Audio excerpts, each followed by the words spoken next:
Hey guys, how's it going? Mark from Northeast Bastion. Well, I think I'm actually going to go fishing this week, believe it or not.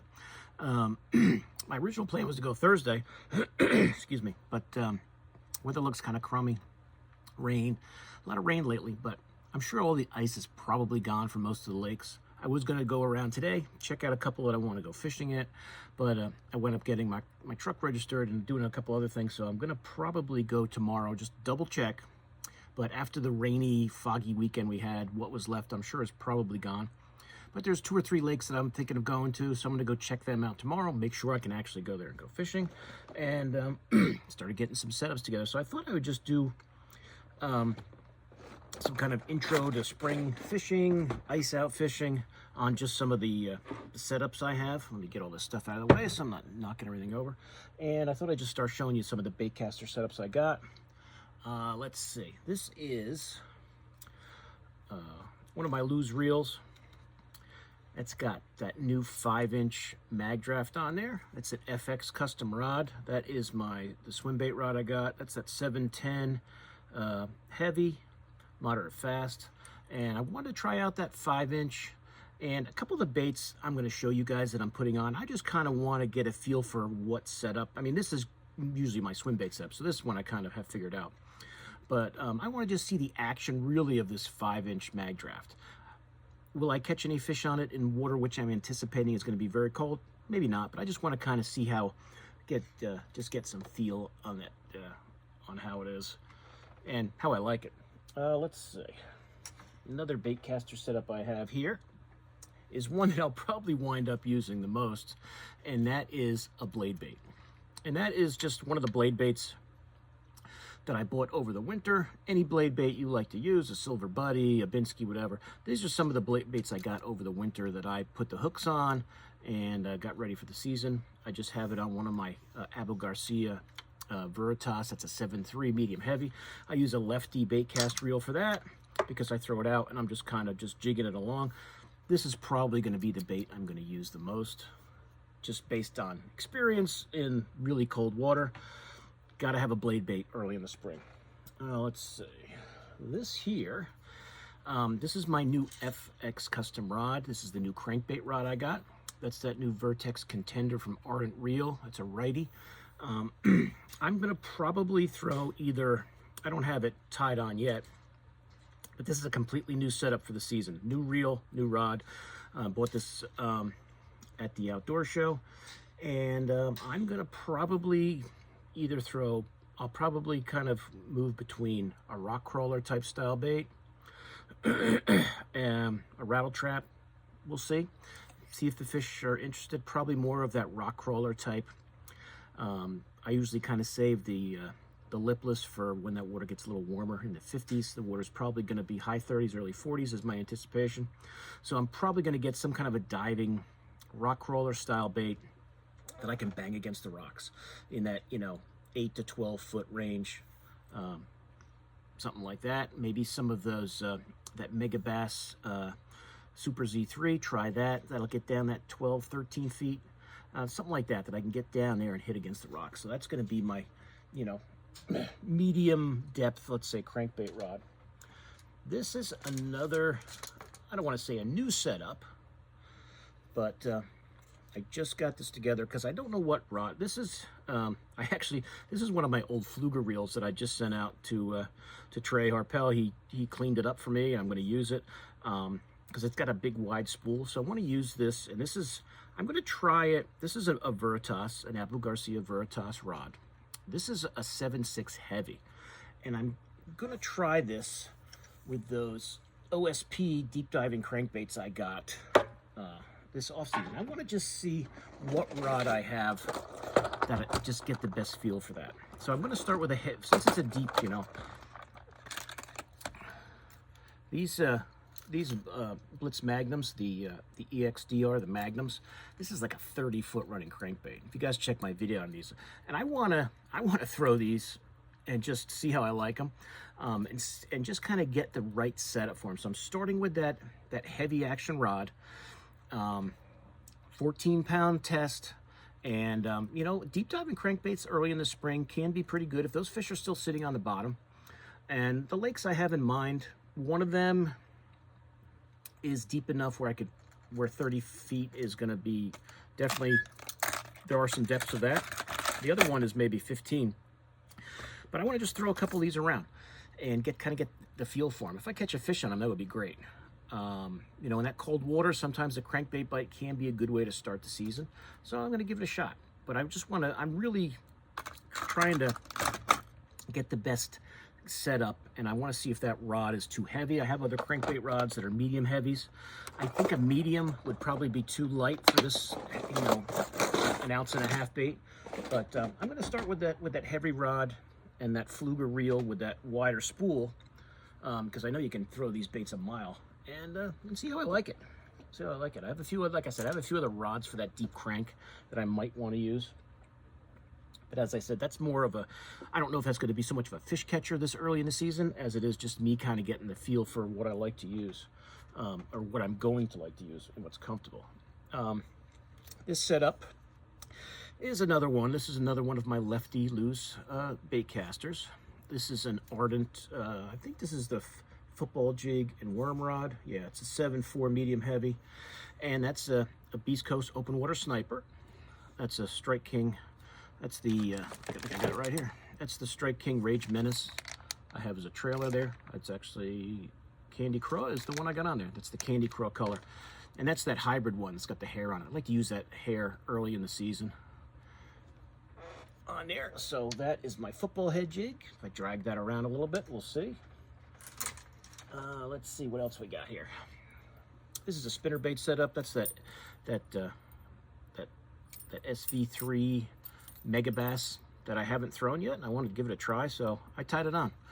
I only got a couple of them. I figured I'd tie it on. That's another one of my, that's a 7.3 medium heavy Veritas rod, which from Abu Garcia, this is a really a great rod for just, you can use it for anything.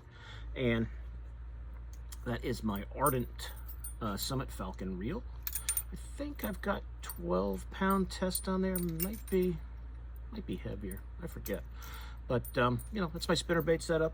We'll see if that's set up for a spinnerbait yet. All depends on, you know, I kind of mix between the spinnerbait and, whoops, I don't knock everything over. And that's a chatterbait. That's a Mini Max chatterbait there. It's from Z-Man. A little grub trailer. I don't know what that color is. It's like a green, like a I don't know what they call that one. But that's on the Enigma Ipon rod, which they are not around anymore. It's a new Lose reel that I got for Christmas. Just put new line on there. And I just had some extra 20-pound fluoro on there. I just figured, you know, I wanted to finish off the spool. I'll throw it on there. I don't usually go in the summertime. Excuse me. I need a drink. I don't cough all day. I start making a video, I start coughing. But I usually lighten the line up a little bit in the summertime. In the spring with that 20-pound on there. But even for a moving bait like a chatterbait, I don't know if line size makes that much of a difference. A little heavier line can't be terrible, especially once the weeds grow up and I'm kind of ripping it out of weeds. So I figure I'll go with the 20. Usually I have like 14 to 16 on there, so it's not that much of a difference. And the last one I have is just your regular flipping and pitching jig. This is another new setup for the season. So I can get that jig out of there. Ooh. This is another of the Extreme, the Angler Series, the FX Custom rods. This is that new flipping stick I got. And I believe it is a 7.6 heavy. That's another, that's the lefty Contender, that Vertex Contender from Ardent, which is a really nice reel. And I just put on, this is actually one of the Blocket jigs, because I wanted to use early in the season. I like to use that living rubber a little more. So I just got these jigs at the end of the season from Cumberland Pro Lures. I think it's a 5/8 ounce, pretty sure. I added some rattles to it. I will put some pork on there, especially in the springtime. You guys know I like to use pork as a trailer as opposed to plastic, so I will definitely have some super pork on there, a frog size. This one is a brown, red, orange. I'll either go with that or maybe like a brown green or just a straight brown. I do kind of like to have a little bit of green in there too. I'll put that on as my trailer in the spring. They come with these, you know, the living rubber. Sometimes they come like that mop jig style with that big heavy. Sometimes I will trim that down a little bit once I get out there and go fishing, but I just tied it on because, like I said, I like to use that living rubber, especially when the water is really cold. I don't know, you know, the fish, I don't anticipate the fish being too shallow. You never know, I guess. We always hope. You know, it's kind of like, you know, once the season starts, you know, I will have, you know, 3 or 4 or more setups, flipping and pitching setups on the boat early in the spring.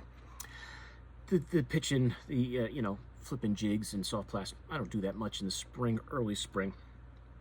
To me, the fish, once the fish move up, that's going to be more of an option.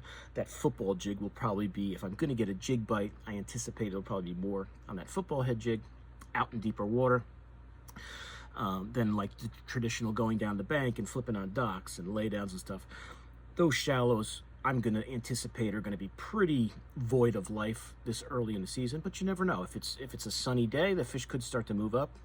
I'll probably be using more of that blade bait, maybe that chatterbait a little bit, and covering water. That's my anticipation, but you never know. You never know. I'd like to think the fish are as anxious to start moving around and having some sunlight as I am. But that's my casting setups I'm going to start with for the year.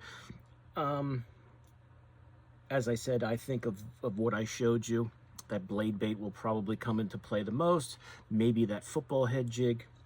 You know, I'd like to think a spinnerbait or a chatterbait could get some bites. It's a good way to cover water, see how active they are. That's that Swimbait, the mag draft, that 5-inch. I'm curious. I'm just kind of want to see how that. I just want to kind of throw it just to get the hang of it. And as I said, for the deep cranking, that OSP Blitz Magnum, the EXDRs, I just think these I just can't wait to try these and get this perfect setup of what I have with it. So I'm gonna, as I said, I'm gonna try that heavy rod with the 14-pound line with that big spool Fluger reel and just see. There may be another rod. That rod may you know, deep diving crankbaits can wear you out. They can wear you out. So if that rod and that reel setup is not, you know, isn't what I like, I'll change it around. But I definitely want to try these out and throw them around and just get the feel for them, just like that 5-inch mag draft. But as far as productivity and being productive out there, just based on what I'm anticipating, I would say the blade bait. I would say maybe that football head jig will probably be, and who knows, maybe the smaller crankbaits like a rock crawler style bait, or that Super Z3. As this water's starting to, you know, warm up a little, you know, the fish might be around rock more. That rock pool today is not a super warm day, but it's sunny. So the rocks around the lake will start to warm up, hold more heat, attract the fish to them, and I'm going to really target those offshore shallow rock with a crankbait, and just to see. But it will be nice to get out. So my plan right now is Friday. Today is Tuesday, so, you know, if my boat all of a sudden the skeeter all of a sudden gets finished, I'm going to throw all these plans out the window, but that's the plan. That's the plan, to go out Friday and get out there and do some fishing. As I said, the water's going to be very cold. My next part of this spring setups is probably going to be my spinning setups, and that will probably be what I'll be using the most. And I'm sure you guys know why, with what I'm going to be throwing with them. But that's it. That's my casting outfits that I put together for the season. And we shall see. So this will be part 1. I'm going to go through baits individually as spring goes through here, of the ones I like to use early season, because spring kind of has, you know, different sections for me. Like this early ice out, there's things I like to use. As the water starts to warm a little bit, there's other things that, you know, I get added to the arsenal, and just as the water and the fish just change, and the fish go from their deep wintering holes up and start to move up and get shallow, think of spawning and things like that. So I figured I'd just show you kind of the setups with some of the new rods and reels I had and what I'm going to do. So that's it. So any questions, let me know. As I said, this will be the first part. I just started putting some spinning setups together. Once I get that done, I'll show you what I have have tied on for the start of the 2025 fishing season here in New England. I'm hoping that the 3 lakes, 3 or 4 I'm going to drive by tomorrow, will be good to go, so I can have my choice of which one I want to try early in the season. I'm going to, hopefully, there's a lake that's pretty shallow near me that is usually a pretty good lake in the spring that I anticipate will warm up sooner because it's such a shallow lake and it's a dark bottom lake. It tends to warm up sooner. That's the one will be open. When I drove by it the other day, I could launch, but I couldn't go very far if I wanted to, because the middle part of the lake was still frozen and you couldn't get out to the other areas. So we'll see. I think things really must have melted a lot over the weekend. We had a lot of rain, a lot of fog. So I'm hoping that ice is pretty much gone on these lakes, but we'll see. We'll see. I'll know for sure tomorrow where I'm going to go. That's it. So hope you guys enjoyed that. Any questions, let me know. If you guys have used any of these rods and reels and setups and baits and you like them, you have a favorite, let me know what it is. All right. So I'll see you guys soon on YouTube. Mark out.